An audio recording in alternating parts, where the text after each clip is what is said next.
I had a spider plant on my shelf for 3 years before I found out it had been removing formaldehyde from my air the entire time. Formaldehyde, released continuously by my furniture, my flooring, my paint. I had been breathing it every night. The plant had been quietly dealing with it. Nobody told me. That is when I started paying attention to what these plants actually do. The air purifier industry sells you machines, filters that need replacing, products that treat symptoms. A living plant does something no machine does. It improves the environment it inhabits and gets better at it every year. 20 houseplants that transform your health. One was used in NASA research to remove cancer-causing compounds from sealed environments. One reduces recovery time after surgery in published clinical trials. And number one has 6,000 years of continuous medical use behind it. Subscribe before we start. Let's count them down. Number 20, spider plant, the toxin fighter. Nobody takes seriously. Most people treat this as the plant you give away when it gets too big. That is a mistake. Chlorophytum comosum is one of the most studied houseplants in air purification research. It removes formaldehyde and carbon monoxide from indoor air simultaneously. Safe for pets, safe for children, and almost universally underestimated. Native to South Africa, used in traditional Zulu medicine for centuries as a protective plant during pregnancy, documented by European botanists in the 19th century. By the 20th century, it was in almost every home on Earth, valued almost entirely for how easy it was to propagate. Nobody mentioned what it was actually doing to the air. The NASA Clean Air Study in 1989 changed that. Formaldehyde removal confirmed. Carbon monoxide reduction confirmed. 86% of formaldehyde removed from a sealed chamber in 24 hours. The plant everyone ignores is one of the most effective air filters ever tested. Hang it in baskets. Place it on shelves where air circulation is poor. One plant per 10 square meters for measurable improvement. The air purifier market grew into a multi-billion-dollar industry, built on the same promise this plant delivers for free. Machines with filters that need annual replacing, sensors that need calibrating, units that need upgrading. A living system that costs £3 and improves every year could not compete with something that needed a power socket and a subscription. Think of it as the plant doing the most important job in your home while you walk past it without looking. Effectiveness that never fails tends to become invisible. That is the spider plant's only problem. Number 19, peace lily, the bedroom plant that earns its place. One of only a handful of houseplants that flowers reliably in low light.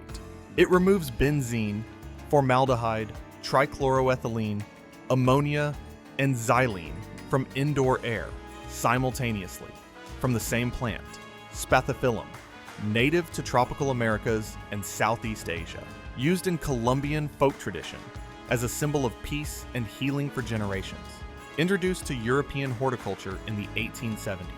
By the 20th century, it was the standard choice for offices and hospital wards, specifically because it thrived under artificial light and in poor ventilation. The people choosing it for hospitals were not making a decorative decision. The NASA Clean Air Study confirmed removal of 5 distinct volatile organic compounds. The ammonia removal is particularly significant in rooms with cleaning products, printer ink, and synthetic fabrics. Worth knowing, the white spade is not a flower. It is a modified leaf. The actual flowers are on the central spadix. Most people have never looked closely enough to notice.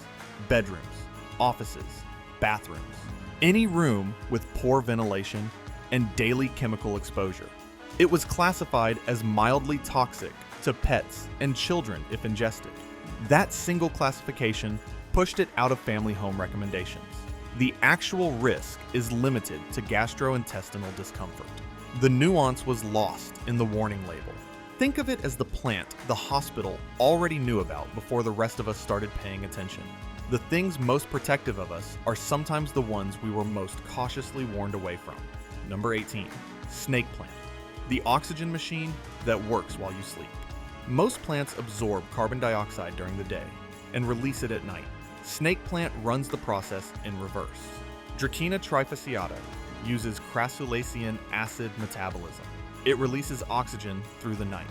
It is the one plant specifically suited to the bedroom environment, and almost nobody growing it knows why.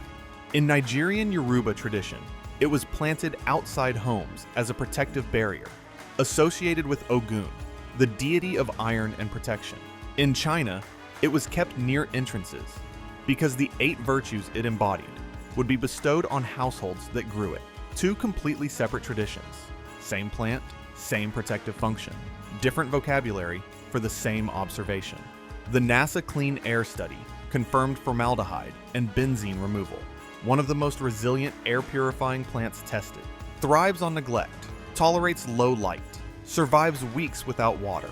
1 to 2 plants per bedroom for measurable overnight oxygen improvement. Place it on a surface at breathing height rather than on the floor.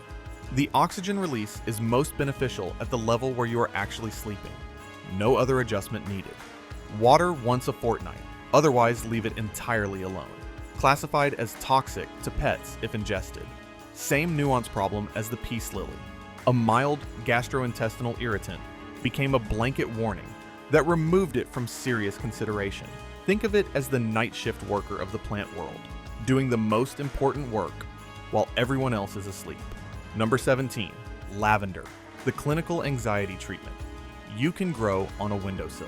A pharmaceutical drug called Silexin is made from lavender oil and licensed in Germany for the treatment of generalized anxiety disorder. It outperformed lorazepam in a randomized controlled trial. The plant it comes from costs £3 at any garden center. Lavandula angustifolia, cultivated by the Romans who added it to bathwater. The name comes from the Latin lavare, to wash. Hildegard of Bingen documented lavender in the 12th century for migraine and fever. During the First World War, it was used in field hospitals as an antiseptic when conventional supplies ran out. 3,000 years of continuous documented use across 3 continents. The mechanism is receptor pharmacology. Linalool and linaloyl acetate reduce cortisol and act on GABA receptors in the brain, the same pathway targeted by pharmaceutical anxiolytics. Not folk belief. Confirmed neuropharmacology. South-facing windowsill. Bedroom. Any space where anxiety and sleep are concerns. Dried bundles retain potency for months after cutting. The pharmaceutical licensing of Silexin extracted the active compound and created a product that could be patented. The plant cannot be patented. So clinical recommendation followed the extract and quietly left the source behind. Think of it as the original that was always more powerful than anything extracted from it. The medicine came from the plant. The recommendation forgot to follow it home. Number 16, aloe vera, the first aid kit you keep forgetting to use. Aloe vera, gel applied to a burn within the first hour, reduces healing time measurably more than conventional burn cream in published clinical comparisons. Most people walk past the plant to get to the medicine cabinet. Documented in the Ebers Papyrus, the Egyptian medical text from approximately 1550 BC, used by Cleopatra as a daily skin treatment. Alexander the Great reportedly diverted a military campaign to secure an island source of aloe vera, specifically to treat his soldiers' wounds. Multiple independent historical sources carry that account. The ancient world was not being sentimental about this plant. The gel contains a samanin, a polysaccharide that accelerates wound healing and modulates immune response, confirmed in peer-reviewed wound care research. It also contains salicylic acid, the same compound as aspirin, anti-inflammatory, analgesic. The plant is a small pharmacy in a pot. Burns, sunburn, minor cuts, skin inflammation. Snap a leaf. Apply the gel directly. Grows on a sunny kitchen windowsill with almost zero attention. The cosmetics industry commodified aloe vera as a moisturizer ingredient at such scale that the medicinal application got buried under marketing. The plant became a fragrance note rather than a treatment. Think of it as the pharmacy your grandmother kept on the windowsill before there was a pharmacy on every corner. Number 15, English. Ivy. The mold fighter research published in the journal Allergy and Asthma Proceedings found that English ivy reduces airborne mold particles in indoor environments by up to 94% within 12 hours. Mold is the leading cause of indoor respiratory problems. This plant sits in garden centers for £2.50. Hedera helix. present in European medicine since ancient Greece. Hippocrates used ivy preparations for inflammation and fever. Roman physicians documented it continuously. In medieval England, ivy berries were used as treatments for fever and respiratory conditions. Over 2,000 years of continuous medical documentation. The mechanism is chemical, not mechanical. Falcarinol, an antifungal compound in the leaves, inhibits mold spore germination in the surrounding air. The plant is not filtering. It is actively suppressing the fungal environment around it. It also removes formaldehyde and benzene as secondary functions. Bathrooms, kitchens, any room with persistent damp. Hanging baskets allow maximum air exposure around the leaves, classified as invasive outdoors in parts of North America and Australia. That outdoor classification was applied to indoor cultivation without distinguishing the two contexts. A reasonable warning about one situation became an unreasonable restriction on another. The plant that fights hardest against the conditions most likely to make you ill deserves more than a warning about the garden it came from. Number 14. Rosemary, the memory plant, with a pharmaceutical future.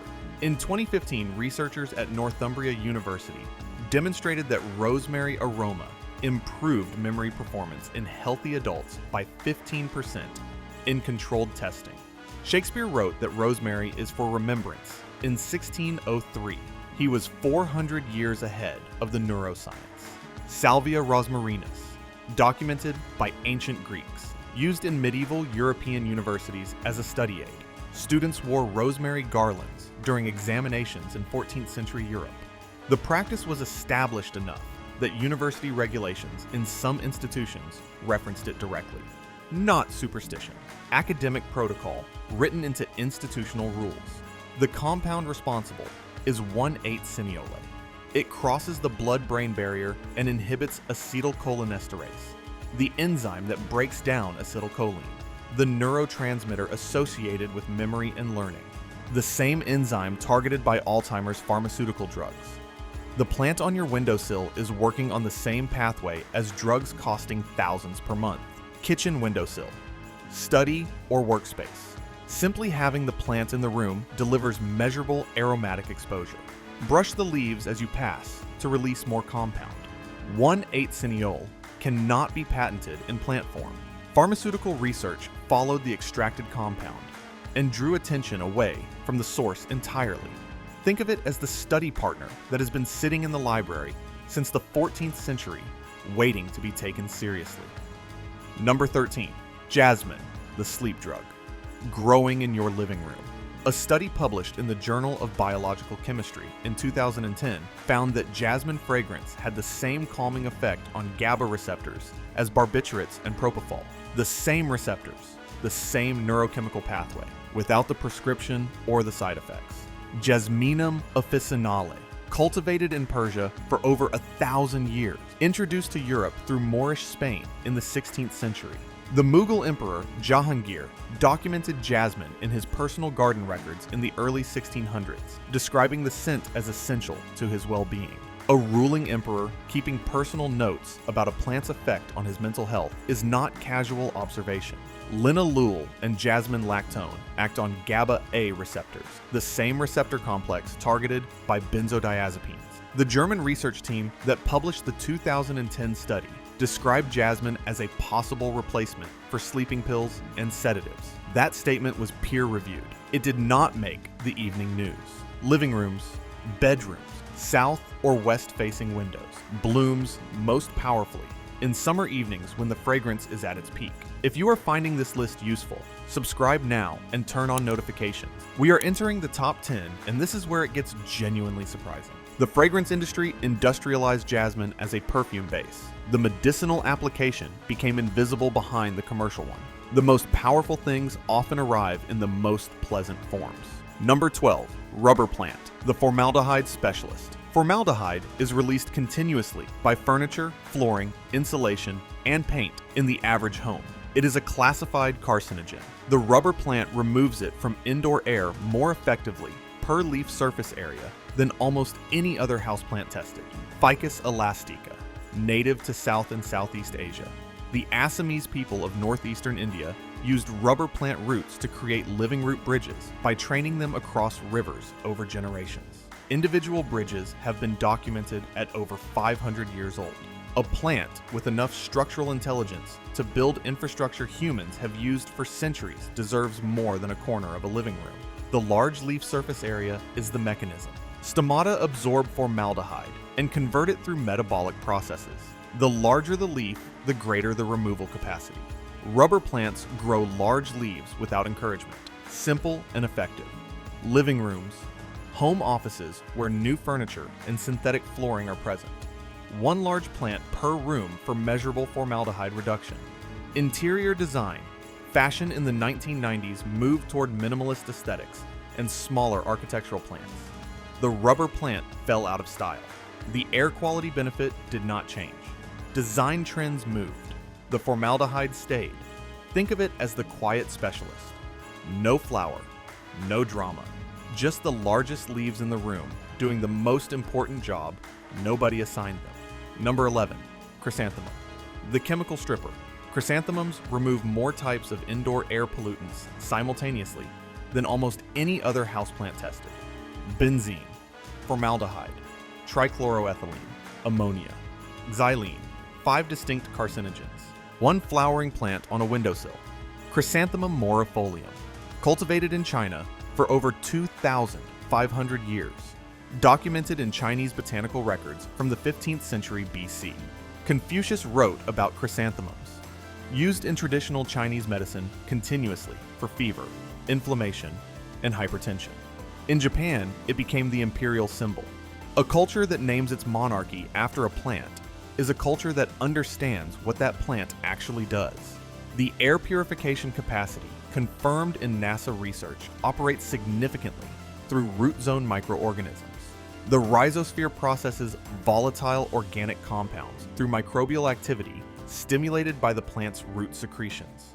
The plant engineers its own support system underground while cleaning the air above it. Bright windowsills, living rooms, blooms for 6 to 8 weeks, then can be replanted outdoors as a perennial in mild climates. The retail industry classified it as a short-term seasonal gift rather than a permanent health tool. The framing determined the outcome. The most decorated things are sometimes the most functional. We just stopped looking past the decoration. Number 10, Boston fern, the natural humidifier. Boston ferns release more moisture into indoor air than almost any other houseplant. In dry, heated homes in winter, that is not a cosmetic benefit.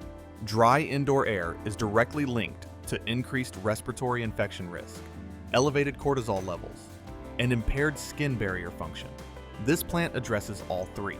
Nephrolepis exaltata, native to tropical regions of the Americas. Used in Central American and Caribbean folk medicine for kidney complaints, hence the genus name from the Greek for kidney scale. Introduced to Victorian conservatories in the 1850s and became the defining houseplant of the Victorian parlor. Entire rooms were designed around their display. The Victorians were not wrong about this. A single large Boston fern releases close to 1 liter of moisture into the air per day through transpiration. It also removes formaldehyde and xylene simultaneously. The humidification and the purification happen from the same plant at the same time. Heated living rooms in winter, bedrooms in dry climates, bathrooms where shower humidity supplements the plant's own moisture needs. It requires consistent watering and indirect light. The highest maintenance plant on this list, worth every drop. Think of it as the plant that turns your living room into the microclimate your lungs were asking for. The best environments are not built, they are grown. Number 9, Areca palm. The living air conditioner scientist, Kamal Meedal, conducted a 2-year study in New Delhi measuring the air quality impact of specific houseplants in a real building with real occupants. The Areca palm was rated the most effective overall air purifying plant in that study. He grew enough Areca palms, snake plants, and money plants to create completely fresh air for the building's occupants without mechanical ventilation. He presented the research at TED in 2009. The video has over 4 million views. Most people have still never heard of it. Dipsis lutescens, native to Madagascar. The palm heart is edible, used as a food source. and structural material in traditional Malagasy culture. Introduced to tropical gardens worldwide in the 19th century. By the 20th century, it was the standard hotel lobby plant across South and Southeast Asia, chosen by interior designers for appearance and by facilities managers for air quality simultaneously. Transpires large volumes of moisture while removing toluene and xylene from indoor air.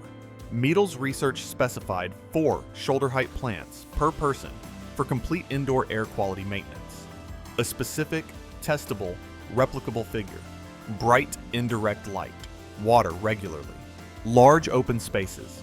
Think of it as the plant that proved a living system could outperform an entire mechanical ventilation unit when given enough room to do its job. Living systems outperform mechanical ones when given enough space. That has always been true. Number 8. Pothos, the indestructible healer. Pothos removes more formaldehyde from indoor air per hour than any other houseplant in sustained testing. It also grows in near total darkness, survives weeks without water, propagates from a single cutting dropped in a glass of water. The most effective air purifier on this list is also the hardest to kill. Epipremnum aureum, native to the Solomon Islands. In Thai Buddhist tradition, Pothos was placed in temples and homes as a protective presence. The heart-shaped leaf associated with welcoming and shelter. Introduced to Western horticulture in the 19th century and by the 20th century, one of the most commonly sold houseplants in the world. Most buyers had no idea what it was doing to their air. The formaldehyde absorption through leaf stomata has been confirmed in multiple independent studies beyond the original NASA research. The plant continues absorbing toxins in low light conditions, where photosynthesis is minimal. The removal mechanism is partially independent of photosynthesis. That is what makes it uniquely effective in the dark corners where toxins accumulate and other plants cannot reach. I have pothos in every room of my home. Some of them have not been watered in 3 weeks. They are thriving. The air in those rooms has been measurably cleaner since the day I put them there. Think of it as the plant that does its best work in the places nobody else wants to go. Number 7. Eucalyptus, the respiratory specialist. The primary compound in eucalyptus is 1,8 cineole. It is the active ingredient in almost every over-the-counter chest decongestant on the market. The plant produces it continuously. Growing eucalyptus indoors is the equivalent of running a pharmaceutical diffuser 24 hours a day at zero ongoing cost. Eucalyptus globulus, native to Tasmania and southeastern Australia, used by Aboriginal Australians for wound treatment, fever reduction, and respiratory conditions for tens of thousands of years. Introduced to European medicine in the 19th century. By 1870, it was being cultivated across the Mediterranean, North Africa, and California, specifically for its medicinal oil. The governor of Victoria promoted it as a malaria treatment in the 1860s. He was wrong about malaria. He was right about everything respiratory. 1,8 cineole is an expectorant, a bronchodilator, and an anti-inflammatory in the airways, confirmed in peer-reviewed respiratory medicine research. Also antifungal and antibacterial in the surrounding air. The aroma alone at concentrations produced by a living plant in an enclosed room delivers measurable clinical effects. Bright south-facing windows. Cut stems hung in showers release compound with every steam exposure. Grows fast and needs regular cutting back indoors. The pharmaceutical industry extracted 1,8 cineole, synthesized it, and sold it as an active ingredient in branded decongestants. Once the compound had a commercial form, the plant became redundant to the industry recommending it. Doctors learned the drug name. They stopped learning the plant. The most powerful medicines often grow in the most ordinary pots. Number 6. Chamomile, the clinical sleep treatment on your windowsill. Alpigenin, the compound in chamomile that binds to benzodiazepine receptors in the brain. The same receptors targeted by Valium. A randomized controlled trial, published in 2017, found chamomile extract significantly improved sleep quality in elderly patients over 28 days compared to placebo. The plant costs under £2 at any garden center. Matricaria chamomile, documented in the Ebers Papyrus alongside aloe vera, Ancient Egyptians dedicated it to Ra, the sun god, the only plant given that specific honor. Used continuously from the Greeks, through the Romans, through the medieval monastery tradition. Culpeper devoted more space to chamomile in his herbal than to almost any other plant he documented. Apigenin binds to GABA-A receptors, same complex as benzodiazepines, reduces cortisol systemically. The dried flowers brewed as tea deliver clinically relevant apigenin concentrations, confirmed in pharmacokinetic studies. Growing your own and drying the flowers produces the same compounds as supplement capsules sold for 12 pounds a bottle. Sunny windowsill. Dry and store flowers through summer for winter use. One plant produces enough dried flower for months of nightly tea. The compound can be extracted, concentrated, and sold at a premium. The plant cannot be patented. Pharmaceutical development followed the extract and quietly retired the source from clinical recommendation. Think of it as the sleep clinic that fits on a windowsill and has been open since ancient Egypt. Number 5. Mint, the cognitive enhancer. You are probably not using correctly. Inhaling peppermint aroma for 5 minutes before a cognitive task increases alertness, memory, and processing speed in controlled testing. Not drinking it, not applying it, inhaling it. The plant on your windowsill is a performance tool most people are using exclusively as a garnish. Mentha piperita, found in Egyptian tombs dating to 1000 BC.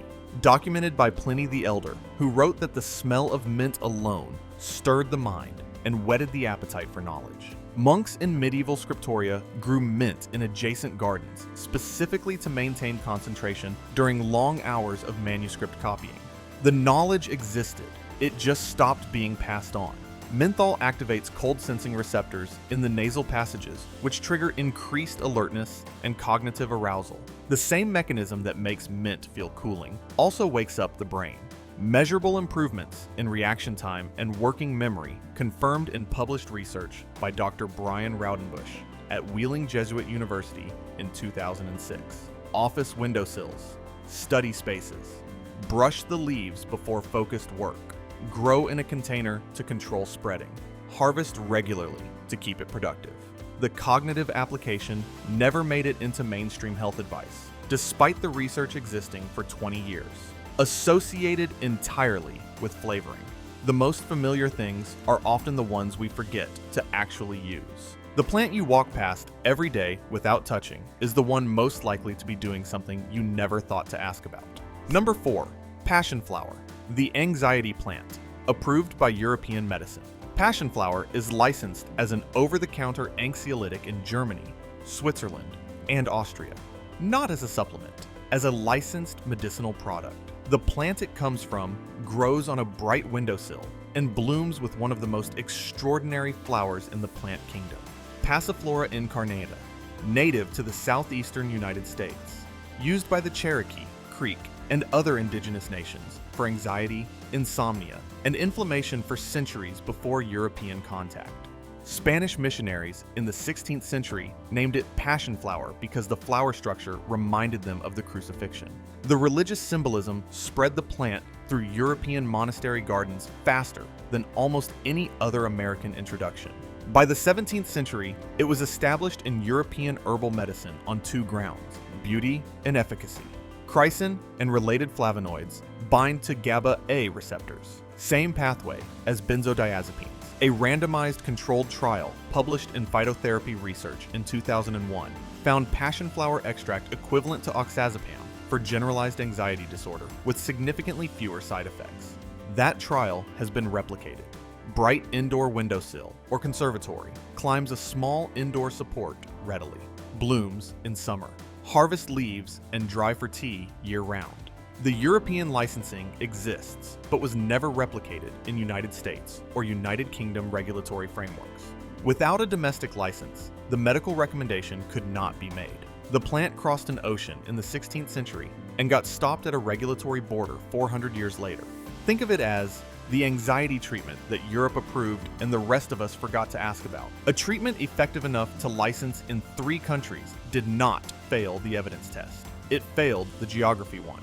Number 3, valerian, the original sleeping pill. Valerian root was the primary sedative used in European medicine for over 2,000 years. During the Second World War, the British government distributed valerian to civilians during bombing raids to manage acute anxiety.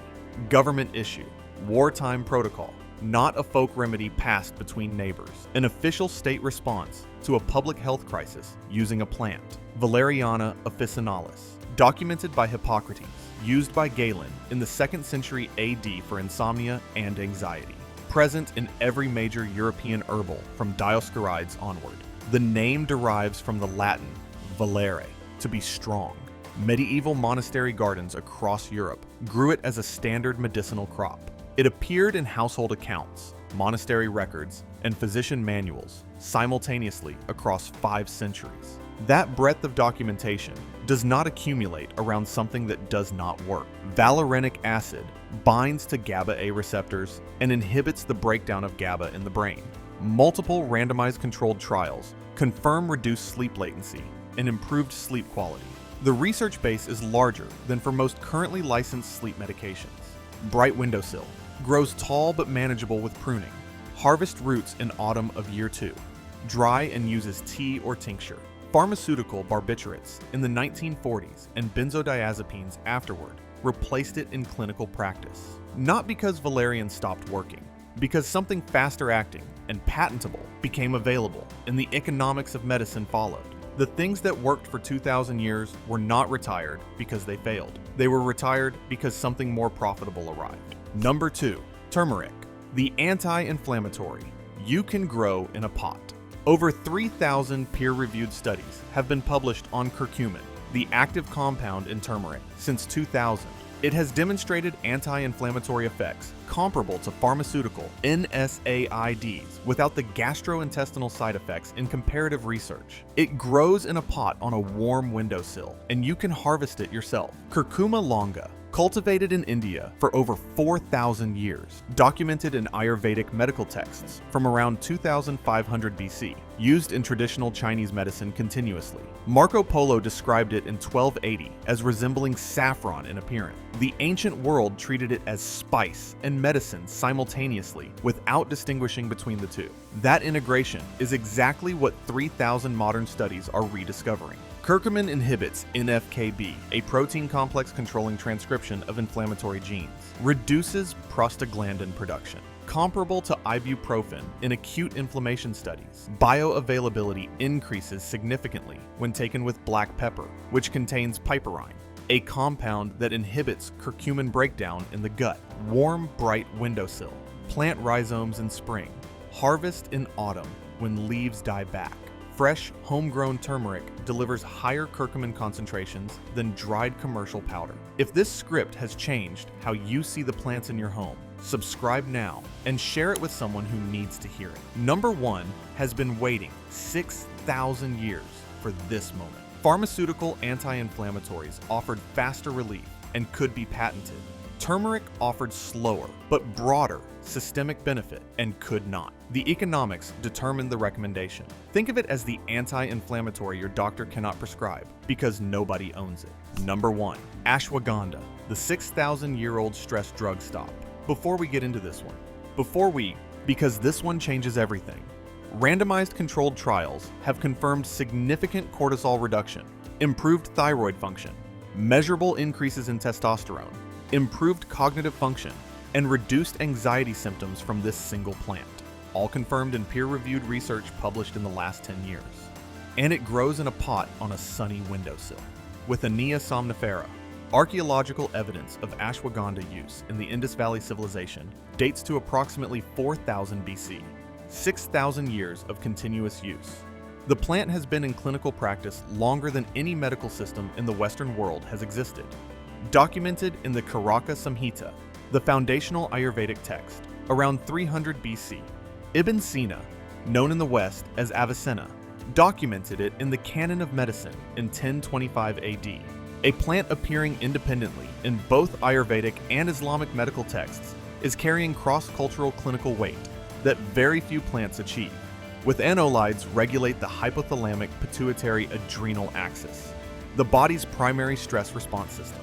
A 2012 study in the Indian Journal of Psychological Medicine found 64% reduction in perceived stress scores over 60 days compared to placebo.